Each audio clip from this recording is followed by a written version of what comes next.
My name is Mike DYER, and I'm with Western Wood Structures, and I'm the project manager of this project. This building is the hangar that Howard Hughes built the Spruce Goose in.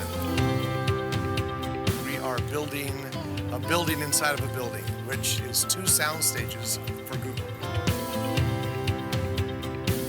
We specialize in mass timber construction.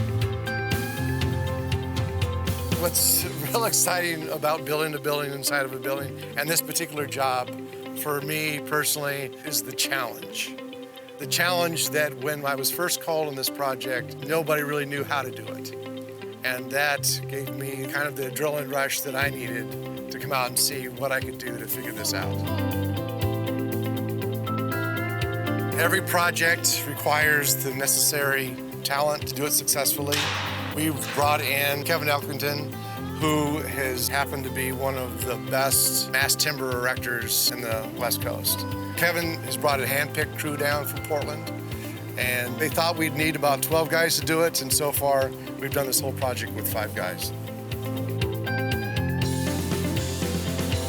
I hand-selected who I brought down, just knowing who I needed for the production side of stuff, to run forklifts, to work with the cranes. You got to have everybody that works together and can get along through the whole process and be in production to build the trusses in a timely manner and get the rest of the material out. Not anybody can come down and do the job. First, when I heard we were building trusses inside another building, I thought they were taking off the roof. And then we talked about there being shear walls and columns. That kind of made me think about it a little bit. So it was a unique learning experience and super excited to work on.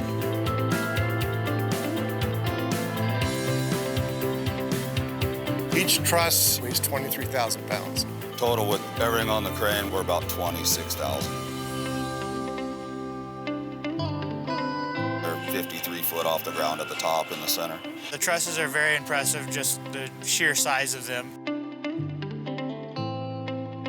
Safety-wise, you gotta be on point with your signals, and you gotta be safe about it. It's not nothing you can play around with. One of those fall, you're done. There's no room for error.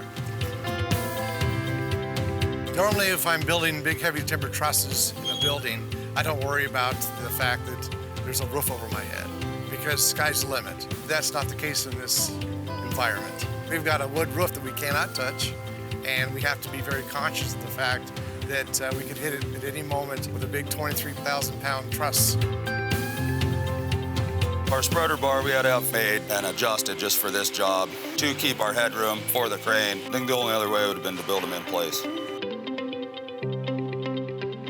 Because of the constraints of the building, we only have a 2-inch tolerance from end wall to end wall. Because of that, we had to manufacture all the trusses in Portland, Oregon. We assembled all the trusses prior to bringing them back to make sure the fit and finish was proper.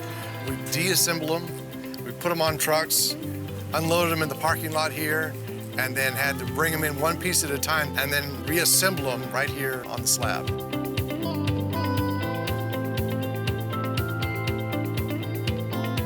Communication is really important on jobs like this because we got 2 inches of space on each side, 1 inch. We have to stay on point, stay on our A game.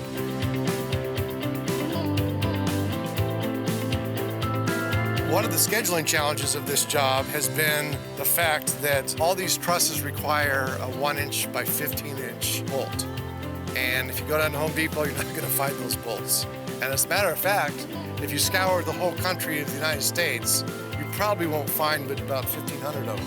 When we received the contract for this project, we bought every single 1-inch by 15 bolts in the United States. And that still was not enough. Getting every one of them here in the States to ordering them all from overseas. And every one we can get our hands on, I think we have right now, so I hope we got enough.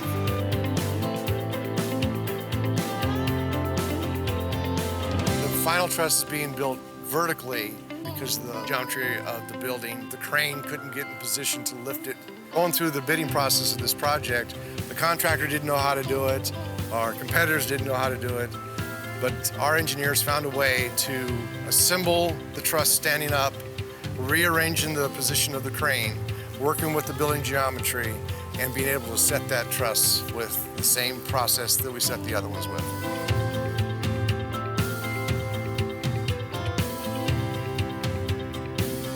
So on top of our trusses, we got our rest of our lumber will go in from truss to truss. And then they got sheet metal that will go on top of all that, and then they're putting a lightweight concrete up there for the sound coming in from outside for the stage.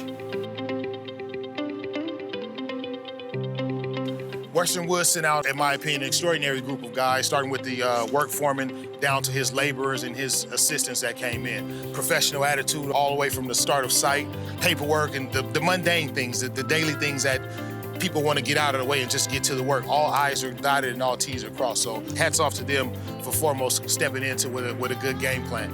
And that makes it a lot easier for me because I can kind of work along with them and assist and make sure that every plan is in place and it's just a brief overview. You don't question their work ethics and their habits. You question them to make sure that they're doing everything they can to, one, to keep the people safe, and then number two, to protect the property.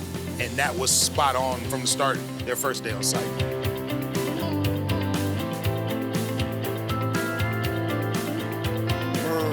Licensed engineers in 46 states, and we have a contractor's license in 6 states in the United States.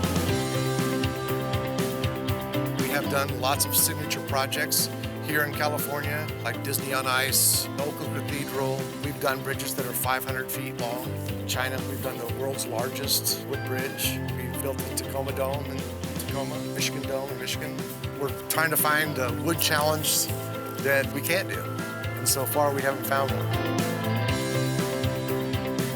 A lot of the general contractors know our reputation throughout the Northwest and the West Coast, for that matter. Because of that, we get a lot of referrals from engineers and architects. And with that comes projects like this. And everyone says, if this project's going to be done, it's going to be done by Western Wood Structures.